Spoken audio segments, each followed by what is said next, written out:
yesterday I did a scalp scrub, and that was also part of this like 52-week challenge thing I'm gonna start doing. I haven't fully hammered out all the details just yet, but it's gonna be a new series on my YouTube channel, I think. Maybe it'll be TikTok instead. I haven't quite decided, but basically every Sunday for the remainder of the year, for the next 52 Sundays, I'm going to be picking one thing on a list of, I think there's 85 or 80, I think, 80 things that I could do that either I haven't done before or I don't do very often. And I would make time every Sunday to do one of those things. And I should have 52 things done by the end of the year. And so that's going to be my series, aside from the docu-vlog series and aside from my cute little project. I'm working on a lot of different video projects. I probably shouldn't be adding another one, but this one just excites me too much. And I'm doing it anyway, so I might as well film it. But anyway, so even though yesterday was not Sunday, it was Saturday, I decided that since I'd be showering and doing a body scrub anyway, I might as well do a scalp scrub. So I decided to do that. And wait a second, pause. So I completely forgot to film a proper intro to this series. So that's the shitty explanation I gave after doing the first week's challenge. Please forgive me, I am still a baby YouTuber and still learning as I go. Before we get into how it turned out, let me show you the footage of me doing week 1.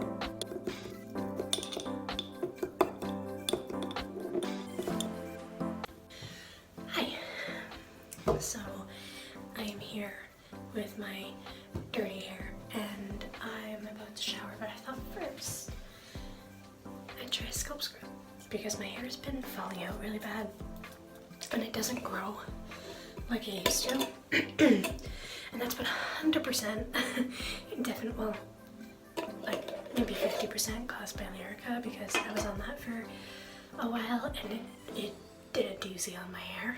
But that was almost 5 years ago now. My hair's never recovered, and I figured I could try doing a scalp scrub. I know I definitely need to because I've never done it, so better late than never, I guess. But yes, I've never done this before, so I'm gonna see how this goes. This is just olive oil and sugar. I use this for my body too. But since we're doing all like the New Year's like renew and self-care shit, why not do it to my scalp too? To split my hair into sections. I've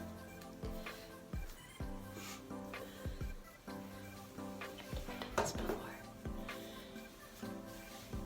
Trying new things is always nerve-wracking, especially because there's olive oil in this, and if this makes my hair extra greasy, I'm gonna cry. It shouldn't, but if it does, that would suck. Live and learn, my friends, live and learn.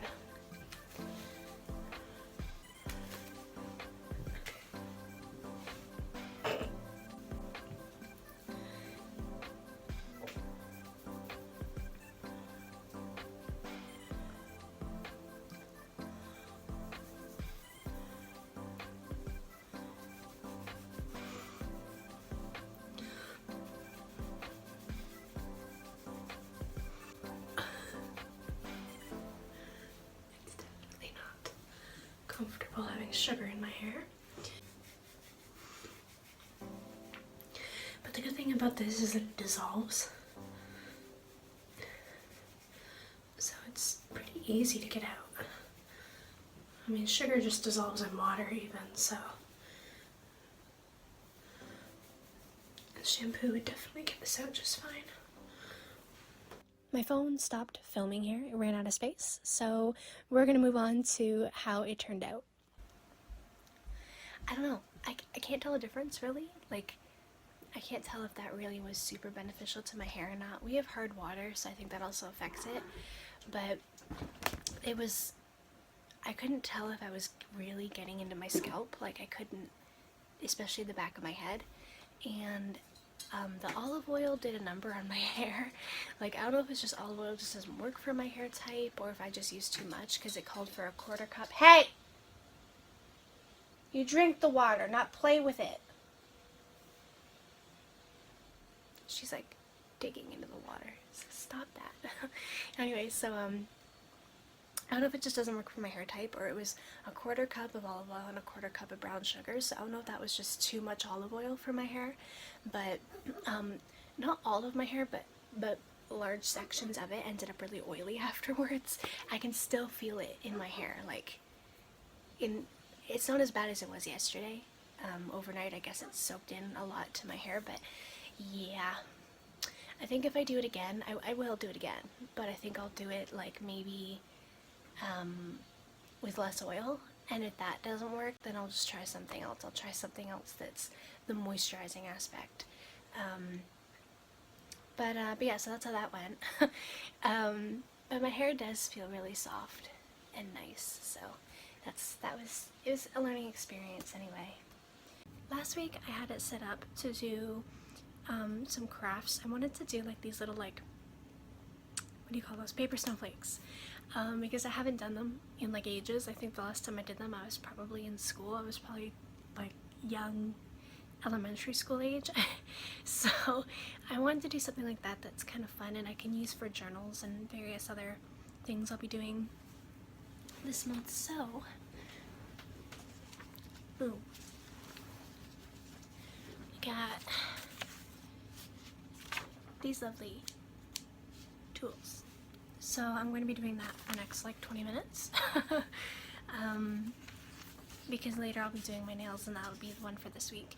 Last week I was just a little too busy last Sunday with a bunch of things, and so I had to, I'm gonna try actually, I'm lying. I wasn't busy. I had a lot on my plate that day and I definitely had time to do it. I totally could have done it if I sat down and actually like blocked the time out and just done it, but I wasn't feeling mentally good and I just ended up not doing it. So, and then I tried to do it like every day after that. I kept putting it on my to-do list, and in the end I decided, well, it's like Thursday, so instead of doing it, you know, a couple days, like instead of doing it during the week, I'll just wait and do it on Sunday. I'll do 2 of them on Sunday so that I'm caught up. I can say I did both weeks, and then from now on I'm going to try really hard to not mess this up and to try to stick with it and do it every Sunday as best I can. So I have scraps of paper that I got from when I was cutting out all my pictures for my bujo and everything. There's just some pages that had like a whole, like half a page at the end. So I'm going to be using that because I want my snowflakes to be very small and tiny so that they fit in my little journals and don't take up a lot of space. I don't want them to be big. Alright. I totally forgot, or the stuff that, the pictures I wanted to use for this to use as a guide are on my phone. I ended up getting out my laptop so that I could have reference images nearby. I looked up paper snowflake how-tos and templates on Pinterest and I followed those.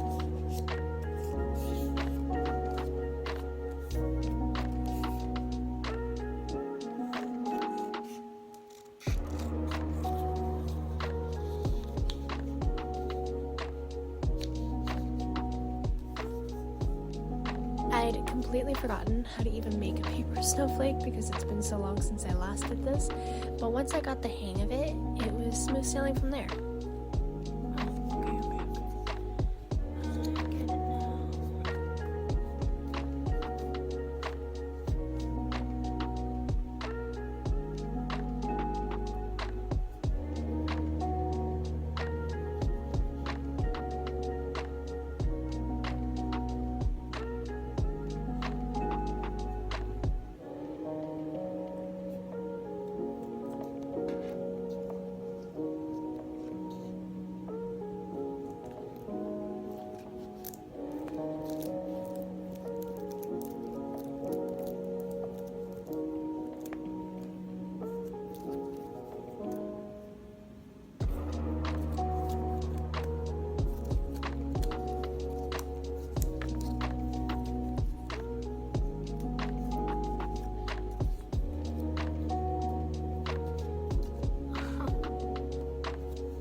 There ended up being about 45 minutes or so of footage of me just cutting paper. So I cut down a lot of that and sped it up for time reasons, obviously, and because it would probably be pretty boring to just watch me cut paper for 45 minutes. But I decided to leave the reveals of each snowflake I made so you can see how each of them turned out.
So ugly. I can't believe I'm doing this.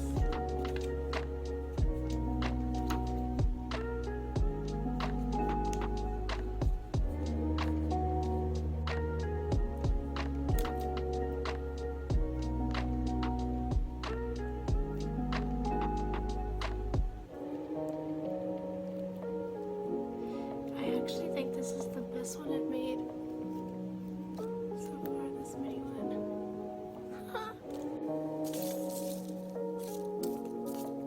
So this is how they turned out. Some of them were complete fails like this one. Others weren't too bad. I can definitely make use of them anyway, the ones that are salvageable. But I am kind of tired of cutting out paper snowflakes. I'm good for the next like 20 years. I'll never have to do this again. It was fun, but I don't know.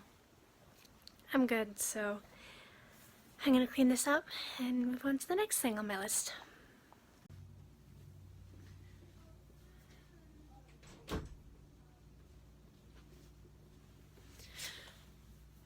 Okay, so yesterday I did my Sunday weekly activity challenge. It was the paper snowflakes, and I intended on doing my nails yesterday as well, but due to various circumstances I ended up not. So I've got all of my stuff here. My nails are already filed and prepped, and I'm going to be doing that as my Sunday activity challenge, even though it's Monday. So here we go.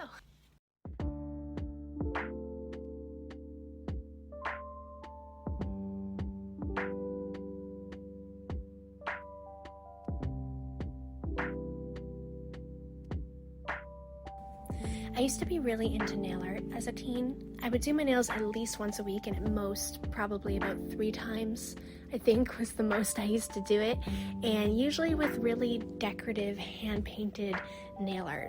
I wanted to be a nail tech for the longest time, and I even took summer courses while still in high school at my local college and got my certificate thing to actually be able to work in a salon. But my goal was to go to a nail tech school in Japan and be a nail tech there. After high school, life got hectic and things changed, and I don't do nail art like I used to.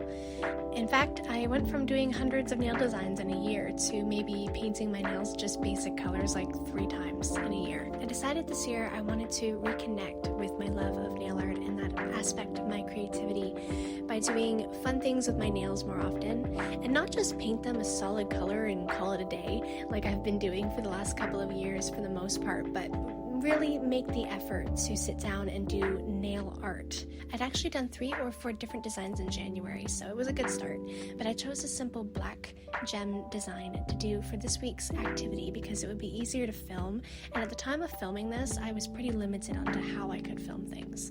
Being an artist, it's tough to have pretty decorative nails because they get ruined really quickly. You're always using your hands and getting them messy and breaking nails. So it feels like a waste of time these days to spend hours doing my nails fancy only to have them ruined the next day while I'm working on something. There were times in my teens that I would spend 8 hours or more painting portraits of Japanese idols' faces on my nails. Like, that's a lot of time to spend on something so small that can get ruined so easily. But I'm excited about returning to this hobby that I loved so much because I realized recently that when you love something, it's never a waste of time.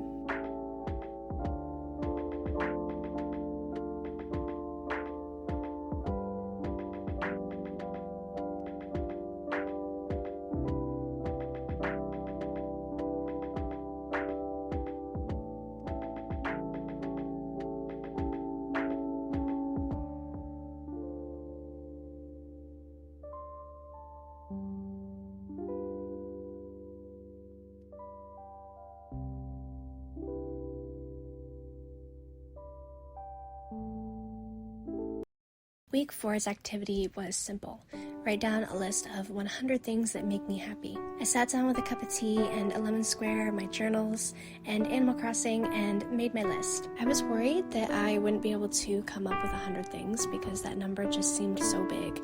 But the closer I got to 100, the more I realized that 100 wasn't even enough to cover all the things I wanted to write down. It's a really great reminder of just how many things in life are worth living for and how grateful I am to be able to experience those things. It's a page I'll be returning to throughout the year when I'm feeling low. Week 5 was bake something. So I got up early in the morning to bake banana bread muffins.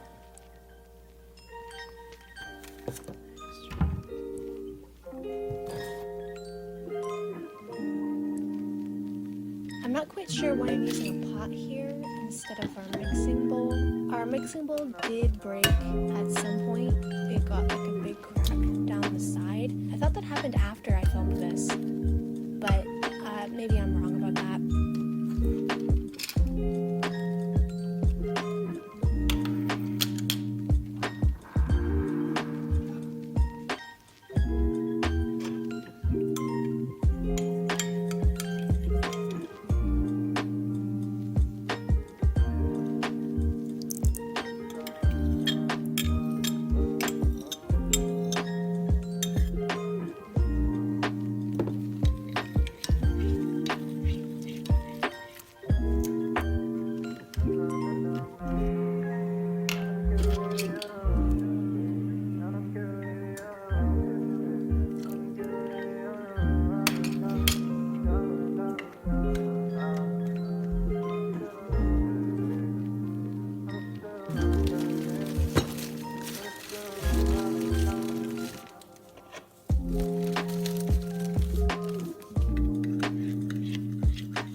In the fridge overnight because they weren't ripe enough the night before to be used, but I realized that cold bananas are really hard to peel. It took me about 10 minutes, if not more, to get all the skin off of that first banana, so I decided to shove them in the microwave for just a couple of seconds to get them warmed up and make them easier to peel. It sounds absolutely ridiculous, but that plan actually worked.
was nice to start the day enjoying freshly baked banana bread.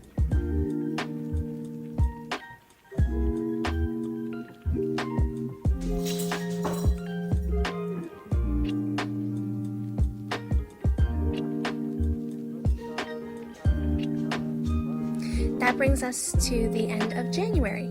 Thank you so much for watching. I'll be updating my channel monthly with these 52-week activity challenges for each month. So if you enjoyed these and would like to see more of them, and of course watch me progress and get better over time, because I promise these videos are going to get better, you can hit that subscribe button and join me.